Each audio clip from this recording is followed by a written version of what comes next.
I didn't notice it at first.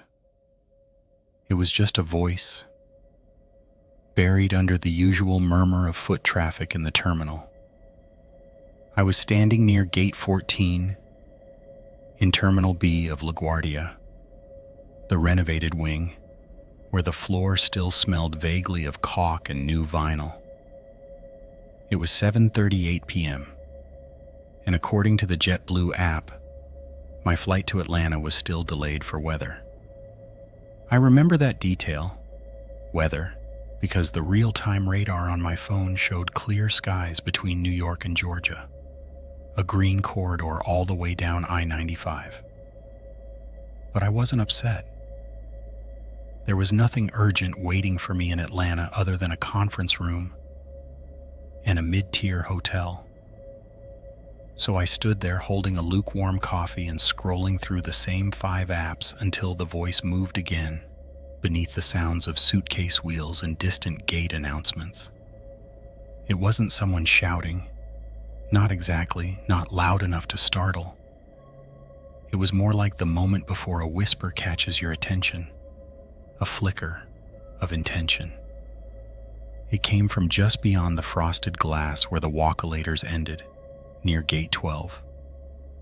That hallway always felt too long for the distance it covered, lit by those softly humming LED pods embedded overhead. I stepped forward without really knowing why. I looked up as I passed under a ceiling camera, tracked its unblinking gaze back into its blind sphere. The voice didn't repeat, but I started noticing that people drifted around that spot in a subtle, inorganic way, like their paths bent ever so slightly to avoid standing there. Then I saw the woman. She was seated directly beside Gate 12, on one of those weird gray vinyl benches, the kind molded in a single piece, so you can't move them. She sat too still. That was the first detail that registered. Every other traveler nearby exhibited some ordinary fidget, biting into fast food, repositioning bags, talking to bored children. But she didn't move at all. Her hands were folded in her lap, head tilted to the left as if caught mid-listen, and her eyes weren't on anything. Only the space about 12 inches ahead of her face. Her clothes didn't look out of place. Dusty maroon pantsuit, cream blouse, one gold earring swinging slightly, as if she'd just turned her head. I told myself she was just exhausted. This was LaGuardia, after all. But I stood diagonally behind her, maybe 8 feet away, and watched. Too long. I realized that.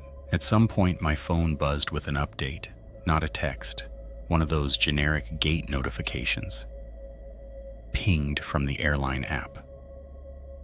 When I glanced down and swiped it away, I must have blinked, because in the moment it took to look up again, she was gone. The seat was empty, but no one nearby seemed to have noticed her leave. No compression marks on the bench. I turned slowly, pretending to stretch, to give myself an excuse to scan the hallway behind me. Nothing. No glimpse of a maroon suit, not even the blurred tail end of a disappearing figure through the next gate doors. It was less like she left, and more like there'd been a brief misalignment between frames of film, like time staggered. I shook it off. We all see things when we're tired. I walked back toward my gate, but I detoured into the men's room first, just to give myself space from people. It was one of those absurdly clean airport bathrooms, still smelling of chlorine and lemon cleaning solution. No music, no announcements, just the high hiss of a sensor sink and the dry whir of an air dryer. Someone held a little too long.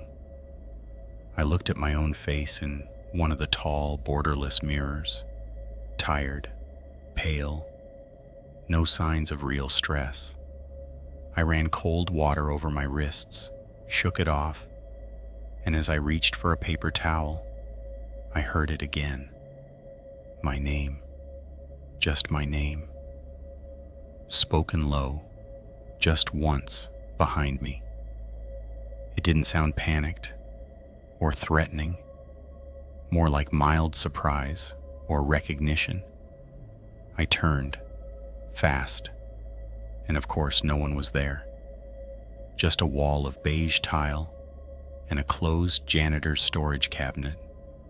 A man washing his hands 2 sinks away gave me a polite downward nod and walked out, oblivious.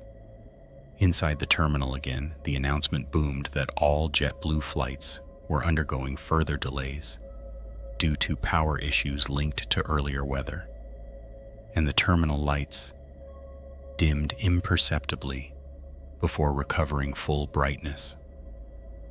That moment, the flicker, is when I started actually watching. Every gate has its patterns. They empty, refill. Vendors come past, pushing carts, aligned schedules with security changes, flat screens pulse. But Gate 12, it repeated. I don't mean the same people came back, or that the same announcements looped. I mean that the arrangement of space reset about every 19 minutes, as I came to measure it. The same barista seemed to pass by, holding a tray of cappuccinos with an identical tilt, whether I was at gate 13, 11, or just walking the hall. I took video the third time I noticed, iPhone, portrait mode. The time code confirmed it, 8:17 p.m., 8:36 p.m., and 8:55 p.m. The same person, same walk, same direction, same number of drinks, right down to the foam pattern visible through the plastic tops. Identical.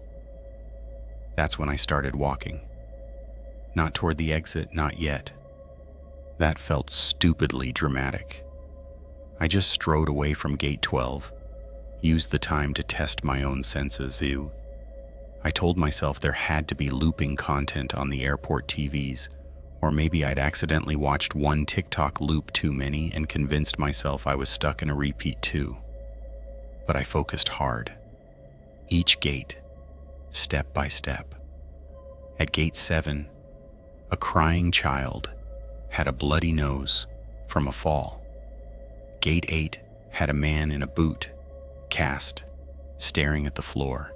At gate 9, my phone buzzed again, another delay.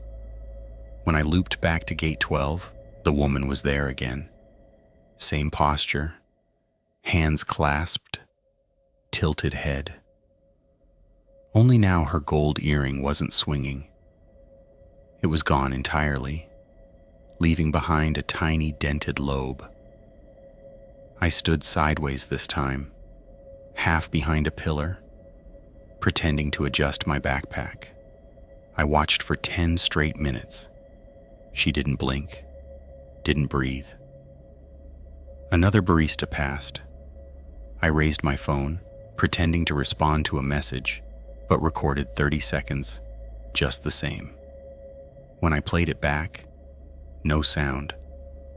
The footage existed, crisp 1080p, but it was silent. No ambient murmur, no PA, not even the faint background rush of HVAC vents. I raised my head, heartbeat slowing. Then she turned. No other word fits. Turned. Not twisted, not tilted. Every vertebra and joint moved at once as if her tissue carried no weight. She looked at me directly then, eyes level with mine. I spoke. Only 2 syllables. Excuse me, not even a full question. She raised one hand, still at lap height, and pointed down. Not dramatically, just a simple index finger pressing into the junction between her knees. I didn't look at first. I kept my gaze on hers, certain the moment I obeyed, looked down, something would change. But eventually my gaze dropped. Her shoelaces were tied together, but not sloppily, with intent. A tight surgeon's knot perfectly centered between her black sneakers. And wedged precisely between her shoes, face down, was a printed boarding pass with heavy red ink across the top. Hand-drawn lines in 3 overlapping X's. When I looked back up, she was gone. I reached for the paper without planning to. It was heavier stock than airport tickets ever are. Matte, no barcode, no number fields. The name in the passenger ID line was my own. But the flight details weren't real. There was no flight 0x23, no departure from terminal null. It didn't even have a timestamp. Just 4 bold digits where the departure time would be 1962. I turned in a slow half circle, trying not to make eye contact with anyone else. But suddenly, people were watching me. Not directly, but in those false mirror glances, the way strangers sometimes scan without seeing.